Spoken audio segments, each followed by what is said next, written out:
আমরা যে ছাদে বাগান করি, আমাদের সবচাইতে দুটো বড় জিনিস প্রয়োজন পড়ে, কোকোপিট আর ভার্মি কম্পোস্ট। তো কোকোপিট তো আমরা বেশিরভাগ আমি অনলাইনে আনিয়ে নিই কোকোপিটটা। আর ভার্মি কম্পোস্ট এখানে তৈরি হয়, তো ওইখান থেকে কেজি দরে কিনে নিয়ে আসি একসাথে বেশি করে। কিন্তু আহ, এই যে ভার্মি কম্পোস্ট আর কোকোপিট, এইগুলো কিন্তু এনে যারা নতুন, পুরনো যারা, ওরা তো নিশ্চয়ই জানেন। আমি নতুনদের জন্য বলছি, যারা বাগান করেন নতুন নতুন, কোকোপিট এনে আমরা কিন্তু হট করে সেই শুকনো কোকোপিটটাকে আহ এইদিকে একটু দেখো, এই যে শুকনো কোকোপিট আছে, এগুলোকে আমি ওই একটা বড় প্যাকেট আনিয়েছি, এগুলোকে যে আমি এরকম ভেঙে এরকম করে গুঁড়ো করে দিয়ে দেবো গাছে, সেটা কিন্তু ঠিক হবে না। আর এখন যেগুলো গাছ সামনে শীতের জন্য, যে সমস্ত গাছ, সেগুলোতে তো লাগবেই কোকোপিট, বেশিরভাগ গাছেই কোকোপিট লাগে। কিন্তু এই কোকোপিটটাকে আমাদের একটু প্রসেস করে নিতে হয়, যেন গাছে, অনেক সময় দেখা যায় কি গাছে গোড়াতে ড্যাম্প হয়ে যায়। আমরা ভাবি যে এগুলো এসছে ভালো জিনিস, প্যাকেট করে এসছে ভালো জিনিস, এগুলোতে শুকনো একদম কিচ্ছু হবে না, গুঁড়ো করে মিশিয়ে দিলাম। কিন্তু এগুলোর মধ্যে অনেক সময় ড্যাম্পের জার্ম তৈরি হয়ে যায়। ওরা তো পাঠায় ঠিকঠাক, শুকনো করেই পাঠায়, কিন্তু তৈরি হয়ে যায়। তখন কি করতে লাগবে, কোকোপিটটাকে এনে, এই যে আমি এখানে জল রেখেছি, আমি করছিলাম আগে নিজের জন্য, অনেকখানি করেছি, এগুলো তুলে রেখেছি এখানে। তো আমি এখন আপনাদের, যারা নতুন করছেন বাগান, আপনাদের দেখার জন্য, সুবিধার জন্য আমি আর একটুখানি, অল্প একটুখানি নিয়েছি, যে এই যে জল নিয়েছি এখানে, আর এই যে কোকোপিটটা এটার মধ্যে ঢেলে দিলাম, দিয়ে এটা আরো জল লাগবে। অল্প কোকোপিট ভিজালেও জল কিন্তু বেশি করে দেবেন, কারণ কোকোপিটটা ভিজে ডাবল হয়ে যায়। যতটুকু ভিজাবেন তার ডাবল হয়ে যাবে। এই যে জলটা ফট করে টেনে কিন্তু এই যে এই যে ভিজলো না সবটা, এই যে। তো এটাতে আমি আরো জল দিয়ে দিলাম বেশি করে। এরকম জল দিয়ে একটু নেড়ে, একটা কিছু দিয়ে নেড়ে, এরকম করে 10-15 মিনিট রেখে দেব। 10-15 মিনিট পরে এটাকে, এটা ভিজে যাবে ভালো করে জলের মধ্যে, এটার যা কিছু যার যার যদি থাকে জলের সাথে ধুয়ে বেরিয়ে যাবে। তো আমি এটাকে ভিজিয়ে রাখলাম, এখন এটা আমার থাকবে। তো আমি যেটা করছিলাম, আগে ভিজিয়ে রেখেছিলাম, ওইটাকে তুলছিলাম আমি।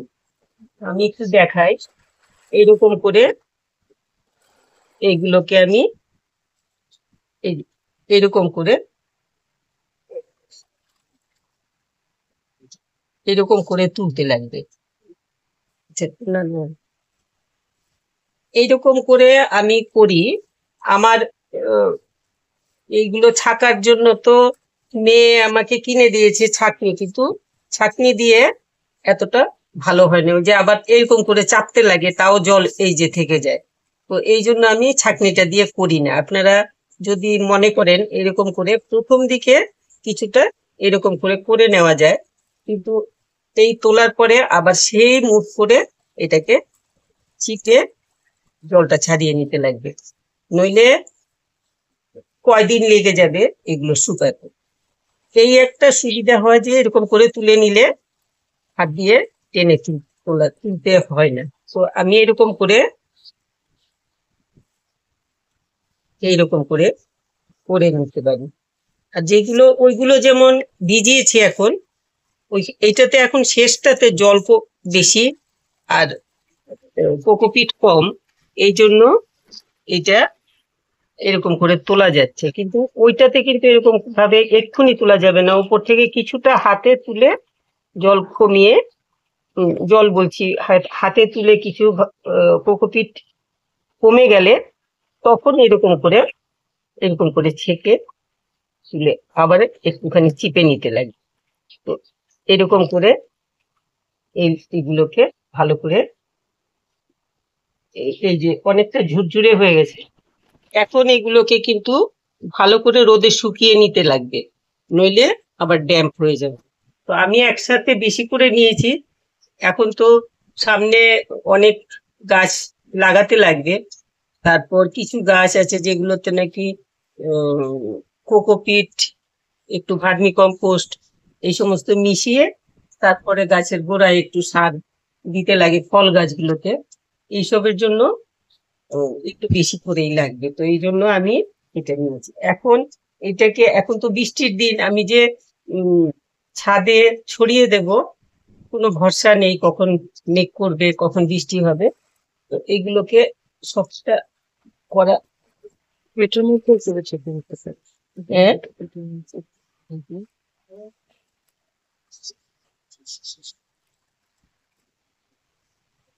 এইটা ছোট অনেক বড়, একটু ছোট ছোট হলে হয়ে যেত অনেকটা। আমি এরকম ভাবে নিলাম, কিছুটা তো পেয়ে যাব। তলায় এই যে এইখানে কিন্তু এই যে বালি, এগুলো আমি দেব না। এই যে বালি, এগুলো দেব না, এগুলো ফেলে দেবো। বা শুকিয়ে দেখবো যে এগুলো গাছে দেওয়ার মতো হলো কিনা, তখন আমি এগুলোকে নিয়ে নেব শুকিয়ে গেলে। আমি আসলে কিছু ফেলি না, কিন্তু সবটাই চেষ্টা করি গাছের জন্য রাখতে। তো এইরকম করে যদি আমরা চিপে নেই, তো জল বেশি রইলো না, একটু ভিজা রইলো, এটা এখনো আরো থাকবে এটা কিছুক্ষণ। তো তো আমি এখন এগুলোকে যে চিপে নিয়েছি, এগুলো আমি আসলে বৃষ্টির যদি কোনো সম্ভাবনা না থাকতো তাহলে আমি এগুলোকে ছাদে ছড়িয়ে দিতাম, এক রোদে শুকিয়ে যেত। কিন্তু যেহেতু একটু মেঘ টেঘ আছে আকাশে, সেই জন্য আমি এই একটা বস্তার উপরে দিয়ে দিচ্ছি।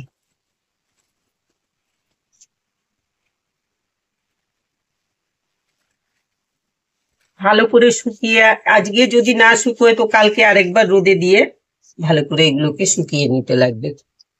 শুকিয়ে তারপরে একটা বড় কৌটোতে ভরে রেখে দিলে বা প্যাকেটে ভরে রেখে দিলে, তখন ওইখান থেকে নিয়ে নিয়ে যেমন খুশি গাছের, যখন মাটি তৈরি করা হবে তখন যেমন খুশি এগুলোকে ইউজ করা যাবে।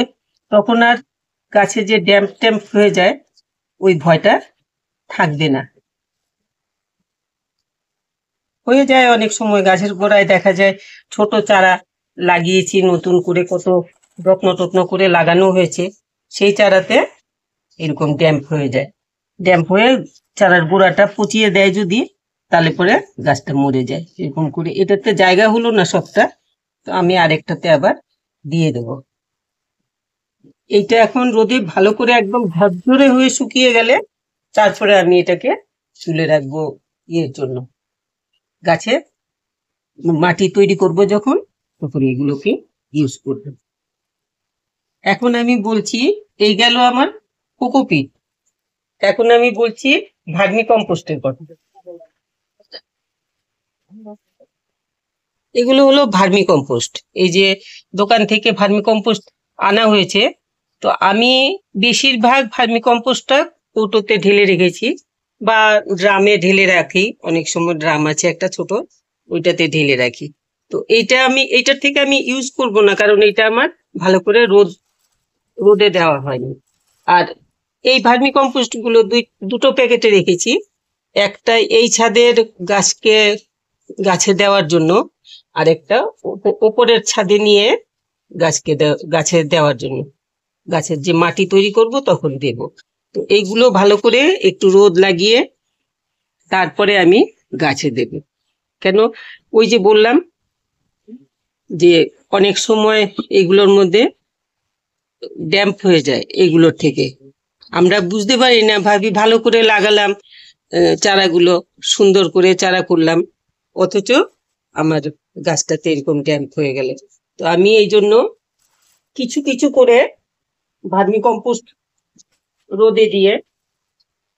রোদে কিছুটা শুকিয়ে এরকম করে এখন দিয়েছি মেঘলা আকাশ দেখে, নইলে মাটিতে ছড়িয়ে দিলে এক রোদে এটার যা কিছু জার্ম কিছু নষ্ট হয়ে যায়। এখন তো রোদটা খুব কড়া রোদ, অনেক বেশি হিট হয়ে যায়, তো এইগুলোর জার্মগুলো নষ্ট হয়ে যায় কিছু জার্ম থাকলে। এই জন্য আমি ভার্মি কম্পোস্ট গুলোকে এখন আজকে আমি এরকম করে রোদে দিয়ে রেখেছি। তো আপনারাও চেষ্টা করবেন ভার্মি কম্পোস্টটাকেও একটুখানি রোদে তাপ লাগিয়ে তারপরে তুলে রাখতে, কেননা নইলে পরে এগুলোর থেকেও অনেক সময় ড্যাম্পের জার্ম হয়ে, আর ছোট চারা যেমন এখানে চারাগুলো লাগিয়েছি, যে এইরকম ছোট চারার গোড়াগুলো তো খুব দুর্বল থাকে, একদমই নরম থাকে। তো ওই চারার গোড়াতে যদি কোনোভাবে ড্যাম্প হয়ে যায়, তাতে কিন্তু গাছে পুরো গাছটাই নষ্ট হয়ে যায়। এই জন্য একটুখানি রোদ লাগিয়ে ভার্মি কম্পোস্ট তারপরে দিলে ভালো হবে, তো জার্মটা নষ্ট হয়ে যাবে।